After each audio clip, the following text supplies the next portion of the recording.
நபிகள் நாயகம் ஸல்லல்லாஹு அலைஹி வஸல்லம் அவர்கள் இந்த அளவுக்கு இந்த தர்மம் விஷயங்கள்ல ரொம்ப கவனமாக இருந்து ரமலான் என்று வந்து அதிகமா கொடுத்தாங்க, நிறைய மக்களுக்காக செலவழிச்சாங்க, தானும் செலவழித்து தன்னை சுற்றி இருந்தவர்களின் செலவழிக்கிற மனசுக்கு உண்டு பண்ணினாங்க. அபூ தல்ஹா அவர்கள் ஏன் பைருவாவை செலவழிச்சாங்க? அது பெருமதி வாய்ந்த ஒரு தோட்டம் இல்லையா? அதை கொண்டு வந்து அல்லாஹ்வுடைய பாதையில ஒப்படைக்கும் போது ரசூலுல்லாஹ்வே சொல்றாங்க, அது ரொம்ப லாபகரமான தோட்டமாச்சே, அதையா கொடுக்குறீங்க என்று கேட்டாங்கடா. மதீனால தண்ணீர் எல்லாம் ரொம்ப பற்றாக்குறையா கிடைக்கிற நேரத்துல நபிகள் நாயகம் ஸல்லல்லாஹு அலைஹி வஸல்லம் அவர்கள் இனிமையான சுவையான தண்ணீரை பைலுவா தோட்டத்துல தான் குடிப்பாங்க. ரசூலுல்லாஹ்வே குடிப்பாங்க. மஸ்ஜிது நபவிக்கு பக்கத்துல இருக்குது. இன்னைக்கு நீங்க போனீங்கன்னா மஸ்ஜிது நபவியில பைருஹா தோட்டம் இருந்த அந்த கிணறு ரசூலுல்லாஹ் அபூபக்கர் சொர்க்கவாதி என்று நற்செய்தி சொல்லுங்க, உஸ்மான் சொர்க்கவாதி என்று நற்செய்தி சொல்லுங்க என்று ரசூலுல்லாஹ் சொல்லுவாங்களே. ஒரு கிணத்துக்கு மேல உட்கார்ந்து கால்களை கிணத்துக்கு கீழே தொங்க விட்டவர்களாக இருந்தார்கள் என்ற செய்தியை பார்க்கிறோமே. அது மஸ்ஜிது நபவிக்குள்ள இன்னைக்கு கொண்டு வந்துட்டாங்க. அது உங்களுக்கு தெரிந்தவர்களுடன் விவரம் உள்ளவர்களுடன் சென்றால் காப்பட்ட உயர்த்தி காட்டினால் 3 வட்டத்துக்கு டைல்ஸ் போட்டு வச்சிருப்பாங்க. அதான் பைலுவா தோட்டம் இருக்கிற இடம். ரசூலுல்லாஹ் அந்த தோழர்கள் செலவழிக்கலையா? அபூ தர்தா அவர்கள் செலவழிக்கலையா? தன்னை மனைவிக்கே சொல்லாம ஓன் டிசிஷன் எடுக்கிறாங்க. அவங்களோட சொத்து விஷயத்தில் அல்லாஹ்வுடைய பாதையில தர்மம் என்று வந்தால் ஆண்கள் நன்றாக நினைவில் வைத்துக் கொள்ளுங்கள். கொண்டாட்டி கிட்ட மசூரா பண்ணிட்டு தர்மம் பண்ண போனா அவ விட மாட்டான். என்னவா அப்படி கொடுத்துறீங்க, என்னோட புள்ள குட்டிகளுக்கு வைக்கணுமா இல்லையா? அவ வேற குமரா வைக்கிறா, இந்த குமருக்கு கொடுக்கணும் அவருக்கு கொடுக்கணும் என்றுவாங்க. மனசுக்கு பட்டி சண்டு வைங்க, குடுத்து கொண்டே இருக்கணும்.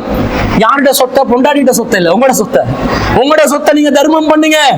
சில பெண்கள் இருக்கிறார்கள், கணவன் மக கிட்ட பர்மிஷனே கேட்க மாட்டாங்க, இஷ்டத்துக்கு தர்மம் பண்ணுவாங்க. அவ்வளவு மனசு அவங்களுக்கு சாப்பிடுறதுக்கு இருக்காது, தர்மம் பண்ணுவாங்க. உங்களுடைய சொத்தா இருந்தா தாராளமா தர்மம் பண்ணுங்க. கணவன் பெர்மிஷன் வர காட்டும் இருக்க வேண்டிய அவசியம் இல்ல. மாறி இருந்தா கணவன் சொத்து உங்களோட பொறுப்புலையோ உங்களோட சொத்து கணவன் பொறுப்புல இருந்தா மட்டும் மசூரா பண்ணணும். அல்லாஹ்வுடைய பாதை என்று வருகின்ற நேரத்தில் அபூ தர்தா எப்படி தர்மம் பண்ணார்?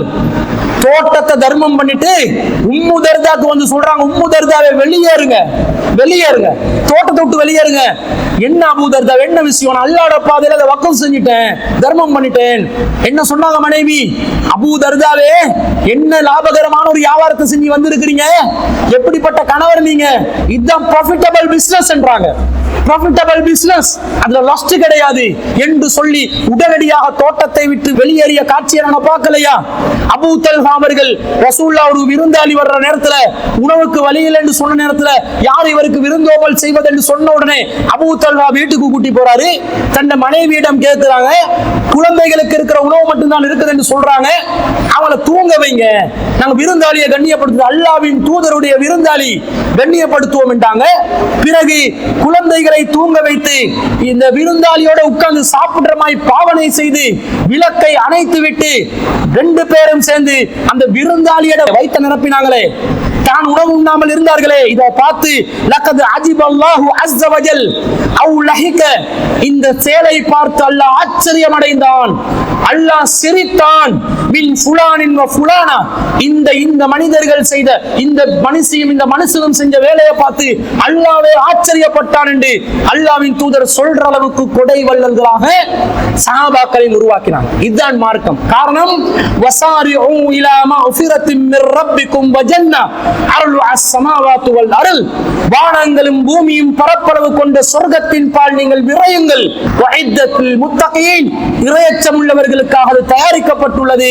அல்லதீன யுன்ஃபிகூன ஃபிஸ் ஸர்ராஇ வல் லர்ரா, அவர்கள் வறுமையிலும் செழிப்பிலும் அல்லாஹ்வின் பாதையில் செலவிடுவார்கள். வல் காலிமீனல் கைல, கோபத்தை வென்று விளங்குவார்கள்.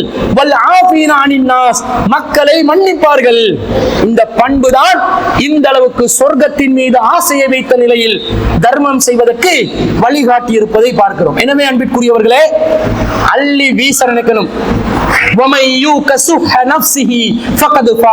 யார் கர்மித்தனத்தில் இருந்து பாதுகாப்பு பெற்றார்களோ அவர்கள் தான் வெற்றி பெற்றவர்கள் என்று அல்லாஹ் சொல்கிறான்.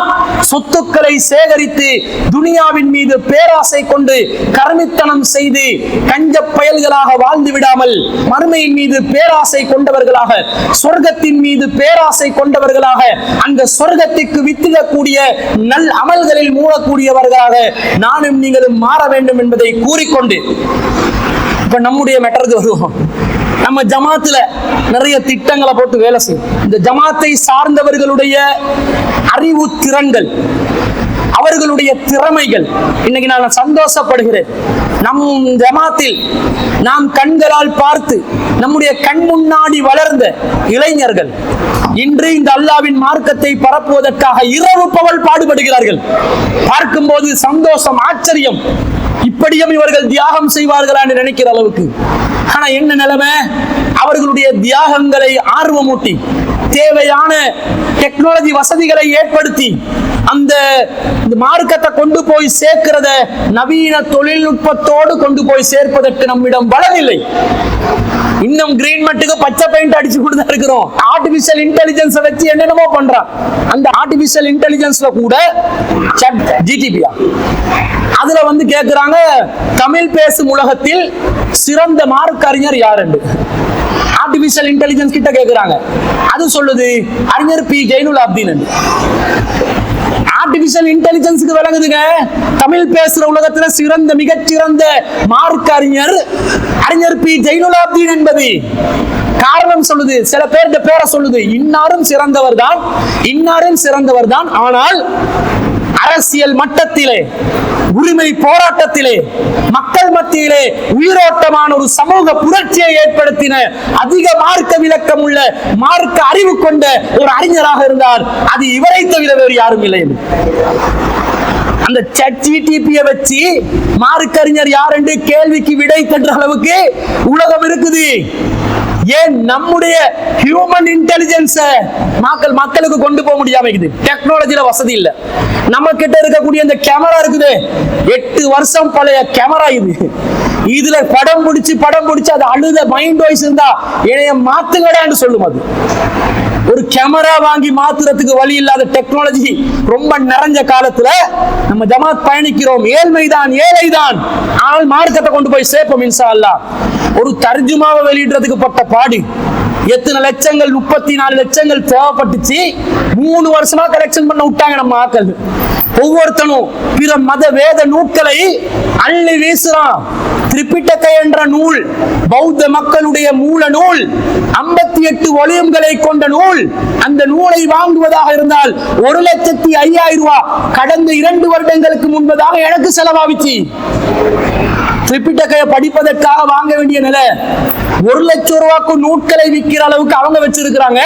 5,000 ரூபாய் தர்ஜுமாவை வாங்கி அல்லாஹ்வுடைய பாதையில செலவழிக்கிறதுக்கு, தர்மம் செய்யறதுக்கு நம்ம ஆட்கள் இல்ல. இலவச விநியோகம் கிடைக்காதான்னு கேட்கிறான்.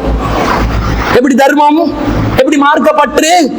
நம் ஜமாத் சார்பாக ஒரு மதரசாவை நாங்கள் உருவாக்குகிறோம். ஆலிம்களையும், அறிஞர்களையும், ஆய்வாளர்களையும், பேச்சாளர்களையும் உருவாக்குகிறோம். அதற்காக நமக்கு நிதியுதவி வழங்குங்க என்று கேட்டா வலது காதுல கேட்டு இடது காட்டுல விடுறாங்க. அடுத்த ஜெனரேஷனுக்கு மார்க்கத்தை கொண்டு போய் சேர்க்கிறது இல்லையா? சுத்தி வளர்ச்சி 75% சிங்கள மக்கள் வாழக்கூடிய ஒரு நாட்டிலே சிங்கள மொழியில் ஒரு மதரசா இல்லை, சிங்கள மொழியில் ஒரு ஆய்வு நூல்கள் இல்லை, சிங்கள மொழியில் மார்க்கத்தை விரிவாக பேசக்கூடியதற்கு ஒரு களம் இல்லை, ஒரு வெப்சைட் இல்லை. இதை உருவாக்குவதற்காக நிதி கேட்டால் என்ன சொல்றாங்க? கணக்கு இல்லை, யோசனை இல்லை. அப்ப இந்த மார்க்கத்தை அடுத்த ஜெனரேஷனுக்கு எப்படிங்க கொடுக்கிறது இல்லையா? அப்ப ஒரு மதரசா, நாங்க 3 ட்ரைலிங்குவல் மதரசா, இலங்கை வரலாற்றுல ட்ரைலிங்குவல் மதரசா உருவாக்குறோம். மூல மொழி ஆங்கிலம், தமிழ், சிங்களம் 3லையும் சிலபஸ் கொடுக்குறோம். அப்ப எங்களுக்கு மனித அறிவின் வளங்கள் இருக்கின்றன, ஆய்வுகள் இருக்கின்றன, மொழி ஆற்றல்கள் இருக்கின்றன. நம்ம கிட்ட இல்லாதது இந்த பெட்ரோல் தான். அப்ப பெட்ரோலை நாங்க எல்லாரும் சேர்ந்து போடணும். இது நம்முடைய சொந்த வேலையா? சிடிஜே ஹெட் ஆபீஸ்ல இருக்கிற நிர்வாகிகளோட தனிப்பட்ட வேலையா? உங்களோட மார்க்கத்தை, நம்ம அனைவருடைய மார்க்கத்தையும் நிலைநாட்டுவதற்காக பாடுபடுகிறோம். எனக்கு இதை விட்டா பொழப்பில்லைன்னு நினைக்க கூடாது. இதுல எதனாலும் சுத்தி வளர்த்து நமக்கு எது வேறு வழிகளை பண்ணி கொள்ளலாம். ஆனா எதுக்காக இதுல நாங்க மூழ்கி இருக்கிறோம் என்று சொன்னா, ஒரு சாரார் இந்த மார்க்கத்துக்காக பாடுபட வேண்டும், இந்த மார்க்கத்தை அடுத்த ஜெனரேஷனுக்கு கொண்டு போய் சேர்க்க வேணும். வாதங்கள், விவாதங்கள் புரிவதற்கும், மார்க்கத்தை நிலைநிறுத்துவதற்கும் ஒரு கூட்டம் இருக்க வேண்டும். ஒட்டுமொத்தமாக அல்லாஹ்வின் பாதையில் ஜிஹாத் செய்வதற்கு கூட ரசூலுல்லாஹ் ஒட்டுமொத்தமாக அனைவரையும் அனுப்பவில்லை. ஒரு கூட்டம் வரக்கூடிய மக்களுக்கு மார்க்கத்தை ஆய்வு செய்து சொல்வதற்கு இருக்க வேண்டும் என்று அல்லாஹ் கட்டளையிடுகிறான். அதுக்காக ஒரு மதரசா, அதுக்காக ஒரு இணையதளம், அதுக்காக திருக்குர்ஆன் சிங்கள மொழி தமிழாக்கங்கள் என்று உருவாக்குற நம்முடைய பணிக்கு எப்படியெல்லாம் நீங்க வாரி வழங்கணும்? கிறிஸ்தவ சமூகம் இந்த மாதிரி திறம்பட செயல்படக்கூடிய ஒரு இளைய கூட்டத்தை கண்டால், நாங்க வயசு ஒரு யங் கூட்டம் வந்தா எப்படி தலைக்கு மேல வச்சு அவங்க கௌரவிப்பாங்க தெரியுமா? எப்படி எல்லாம் செலவழிப்பாங்க தெரியுமா?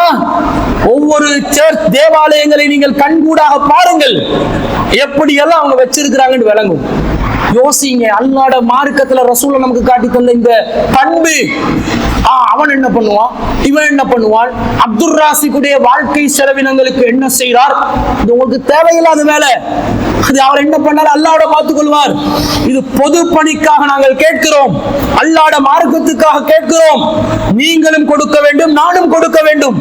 இது பொதுவான பணி என்பதனால் இதெல்லாம் சிந்திச்சு தேவைக்கு மீதமுள்ள சொத்துக்களை அநியாயமாக உலக பகட்டுக்கும் ஆடம்பரத்திற்கும் செலவழிக்காமல் நிரந்தர தர்மமான பணிகளை தெரிவு செய்து அல்லாஹ்வோட மார்க்கத்துக்காக செலவழியுங்கள். இங்க நம்பிக்கை இல்லாட்டி பிரச்சனையே கிடையாது. சொன்னமாய் உலில் குர்பா உறவினர்களுக்கு செலவழியுங்கள், வல் யதாமா அனாதைகளுக்கு செலவழியுங்கள், வல் மசாக்கீன் ஏழைகளுக்கு செலவழியுங்கள், வபின் சபீல் பயணத்தோழன் பயணத்திலே மூழ்கின நாடோடிகளுக்கு செலவழியுங்கள். எப்படியாவது தர்மத்தை பண்ணி அல்லாஹ்வுடைய திருப்தியை அடையுங்கள். அதுதான் நம்முடைய தூதர் நமக்கு காட்டி தந்த மகத்தான பண்பு என்பதையும் கூறிக்கொண்டு விடை பெறுகிறேன். வஆஹிரு தஅவானா அல்ஹம்துலில்லாஹி ரப்பில் ஆலமீன்.